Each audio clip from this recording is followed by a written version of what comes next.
अच्छा, late question that says कि यार मेरे पास एक 4 kg मास है, ठीक है, and that mass is basically suspended through a pulley, ठीक है, and it is holding another mass which rests on a rough plane having a frictional force of 10 newtons, ठीक है। आपसे पहला पार्ट कह दिया है कि मुझे मार्क करके बता दो फोर्सेस।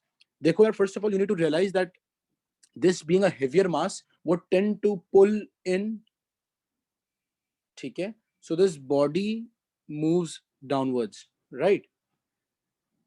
ठीक है, for a minute assume कर लो कि gravitational field strength मेरे पास 10 मीटर पर सेकेंड स्क्वायर्ड है, right? तो 4 kg mass will have 40 Newton's, तो ये डाउनवर्ड पुल कर रहा है, राइट? और इसके अगेंस्ट टेंशन उसको पुल कर रहा है, this is called tension. Tension will pull the body, so will act away from that concerned object, ठीक है। इसके बाद आपके पास, अच्छा, दोनों बॉडीज को आपने सेपरेटली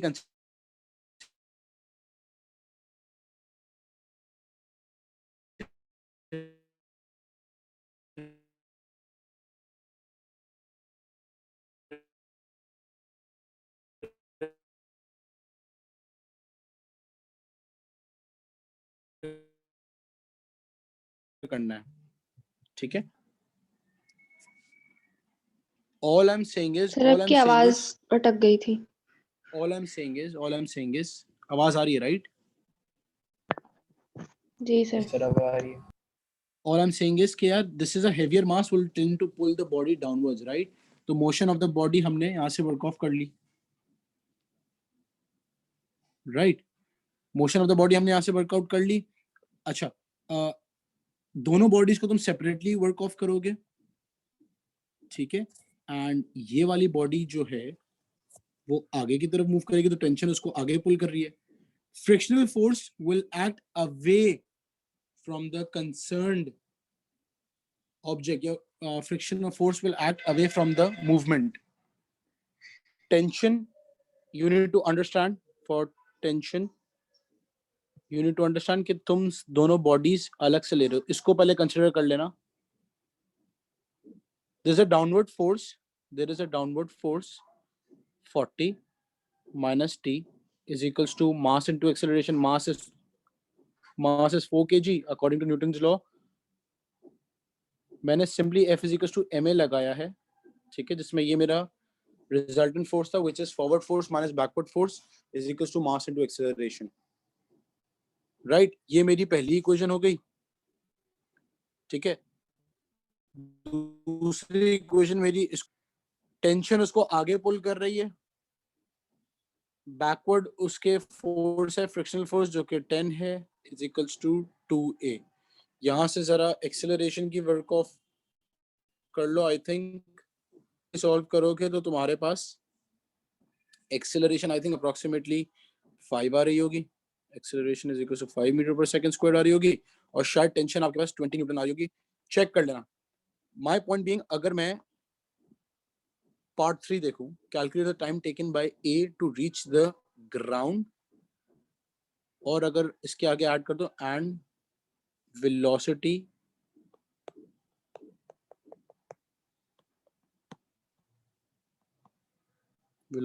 after reaching, right? तो तुम्हारे पास displacement given है, this system was suspended and it had started off from rest, ठीक है। तो you have initial velocity, you have displacement, ठीक है, and you have acceleration जो कि तुमने यहाँ से calculate कर ली, so s is equals to ut plus half at squared,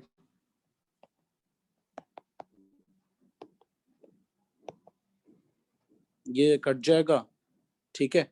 s मेरे पास 6 मीटर्स है, half into 5 into T squared, यहाँ से चेक करो टाइम, आई थिंक अप्रोक्सीमेटली आपके पास 1.02 सेकेंड्स शायद आ रहा होगा।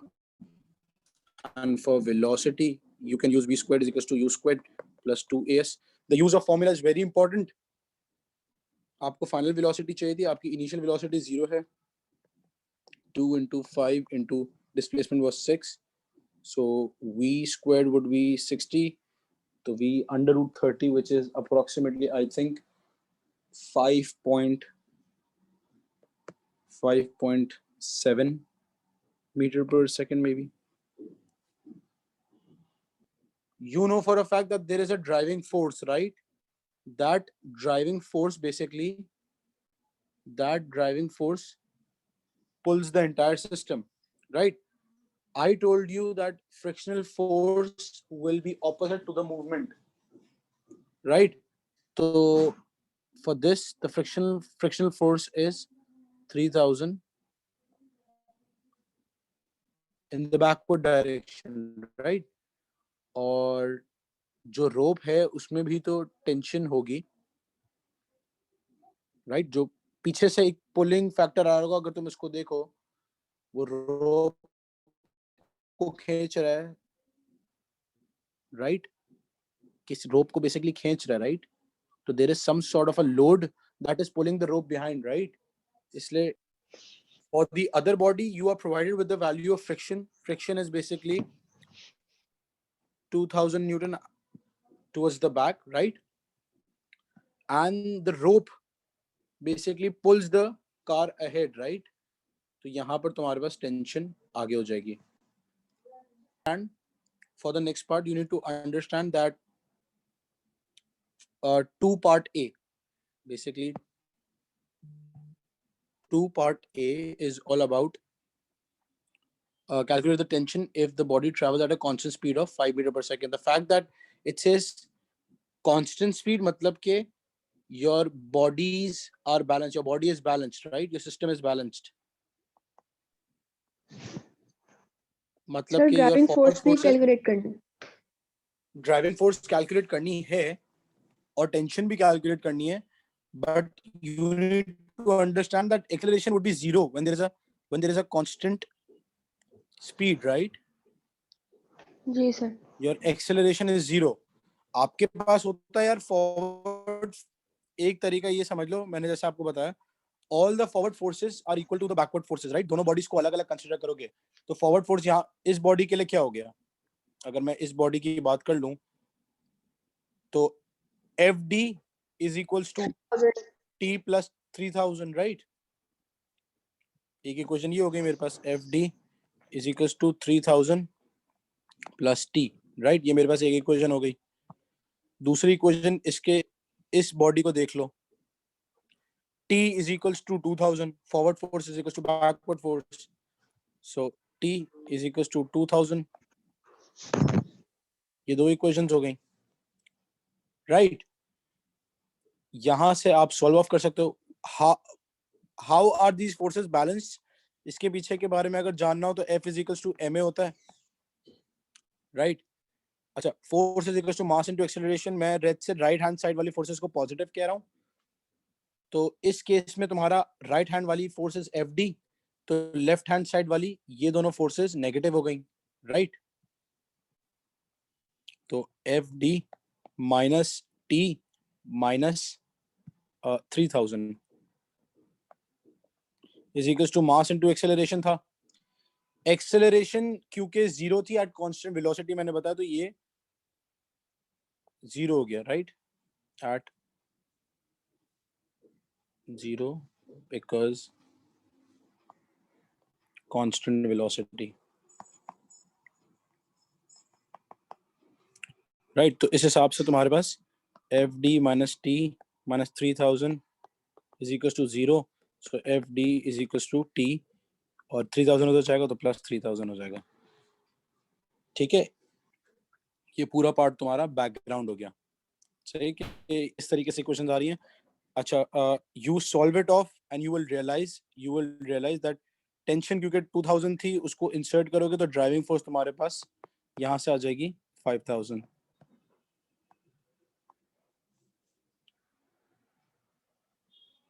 For part B when the system is accelerating, right, तो अब इस केस में तुम्हारे पास F is equals to ma लगेगा. This is part B. Question 2 part B, right. F is equals to ma लगेगा, ठीक है. अगेन ये वाली इक्वेशन पूरी की पूरी लिख दो. राइट हैंड साइड वाली forces are positive. FD minus T minus 3000 is equals to mass into acceleration. मास आपके पास इस बॉडी की 3000 गिवन है. एक्सेलरेशन आपको प्रोवाइडेड है 3 मीटर पर second square.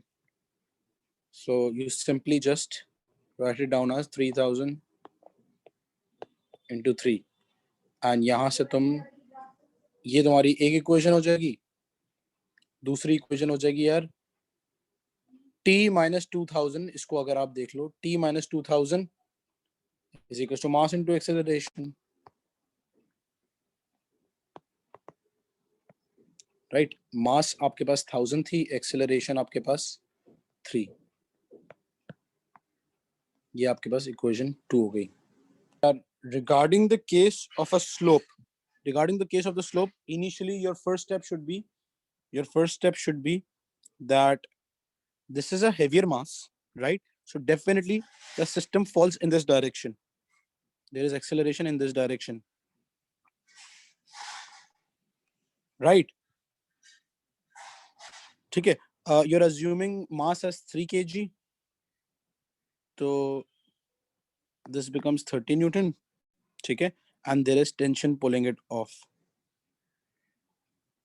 Regarding the other body, tension again इस डायरेक्शन में पुल कर रही है, ठीक है.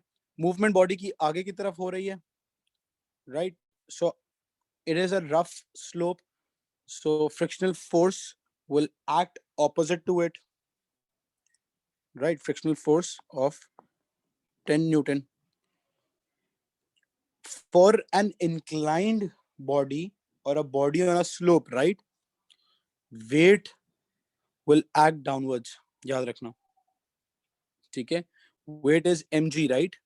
Mass into gravity, right? So weight आपका हो गया 20 न्यूटन्स. लेकिन ये रिजॉल्व हो सकती है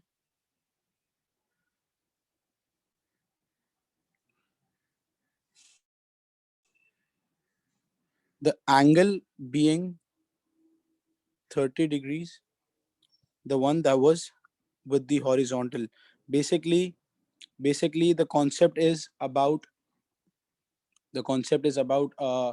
मैथ में alternate angles वगैरह आप लोगों ने अगर पढ़ा हो, राइट, जिसमें आपका स्लोप लेट्स से अगर है तो ये एंगल और ये एंगल सेम हो जाता था. So that is what the concept lies around, ठीक है. सो रिजॉल्व अगर कर रहे हो तो ये डाउनवर्ड जा रहा है और ये वाला टुवर्ड्स योर लेफ्ट जा रहा है. एंगल के ऑपोजिट का जो कंपोनेंट है that is the sign component, सही है. और एडजेसेंट जो है वो 20 cos 30 डिग्रीज हो गया. मेरा काम इससे है because this is in a direction that is opposite to the movement, right? ठीक है. So if I were to ask you about an equation, ठीक है, so simply आप equation जो है इस तरीके से बना सकते थे. पहले आपने let's say इस boundary को consider किया, so that becomes 30 minus t is equals to mass into acceleration, right? Now for this body आपके पास टेंशन आगे की तरफ मूव कर रहा है, उसको minus frictional forces 10 Newton's minus mg sin theta, मतलब कि जो 20 sin थीटा है वो भी तो काउंट होगा because that is also acting opposite, right, is equals to 2a हो गया. यहां से सॉल्व ऑफ कर लोगे. अच्छा, आपके पास यार क्वेश्चन ये है सिंपली कि there is a spring suspended, ठीक है, and it is basically it has a 1 kg mass and it has a 2 kg mass attached to it, right? अच्छा, आपसे सिंपली कह रहा है, सबसे पहला पार्ट आपसे कह रहा है given that the system is at rest, calculate tension T2 in the rope and T1 in the spring. Now you need to understand that first I'm considering this body for a minute. g is assumed to be 10 metre पर second squared, ठीक है। तो ये अगर downward act कर रहा है wait, तो वो 20 न्यूटन हो गया, and tension is pulling it up. Rope में टेंशन की वैल्यू उसने T2 दे दी थी, राइट।